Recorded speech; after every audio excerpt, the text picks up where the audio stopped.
it's Tim, and this is Pro Wrestling Unlimited as well. We got a new article from the Wall Street Journal pertaining to Vince McMahon and even more hush money payments. Now, last month, a report came out from the Wall Street Journal that Vince McMahon had agreed to pay $3 million to a former employee he was sexually involved with in order for her to sign a non-disclosure agreement and not talk about the relationship. This then led to WWE's board of directors investigating the incident, the issue, the agreement, I guess you can call it, with now, 3 more non-disclosure agreements coming up that reportedly were from over the last 16 years.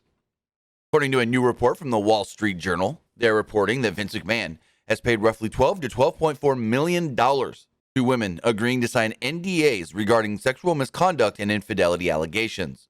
The report states that there are now 4 of these types of payments that have been made by McMahon, with the previously known one and 3 more now coming to light. First off, the report states that McMahon was involved with a former wrestler who McMahon coerced her into giving him oral sex and then demoted her, and ultimately declined to renew her contract in 2005 after she resisted further sexual encounters. In 2018, she agreed to a $7.5 million agreement per the report after she and her lawyer approached McMahon about the incident. She agreed to the payment and, of course, signed an NDA to stay quiet on the matter. Another case has to do with a WWE contractor who shared unsolicited nude photos of McMahon with a company.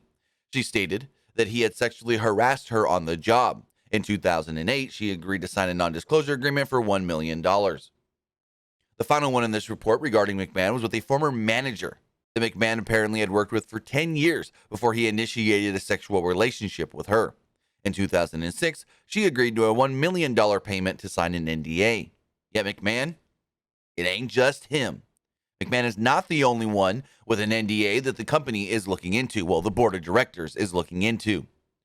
The report states that back in 2012, a non-disclosure agreement was reached with an employee who claimed misconduct against John Laurinaitis. Now, in that incident, a $1.5 million agreement was made for her to sign the NDA. Interestingly enough, John Laurinaitis did step down as head of talent relations back in 2012 before retaking that role just last year. Laurinaitis is currently not in that role right now and is on administrative leave since the first NDA stuff with him and Vince McMahon did come to light. In closing, the article notes how the WWE Board of Directors are currently investigating the cases with the former wrestler and paralegal specifically, along with the case involving John Laurinaitis. The original investigation did start back in April, and it's really unclear how quickly all these other NDAs were uncovered when they started that initial investigation. Now, I don't want to have to say this, but I know I'm going to have to say this. I'm not disclosing any names. I don't know any names. And if I did hear any names, I wouldn't say it because that's not for me to disclose.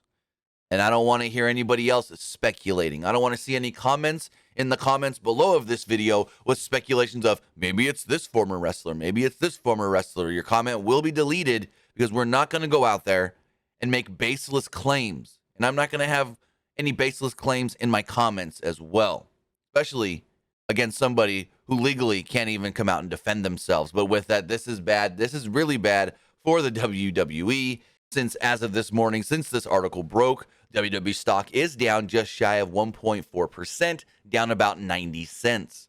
There's still a lot of time left in trading, and it is only 10:30 a.m. Pacific time.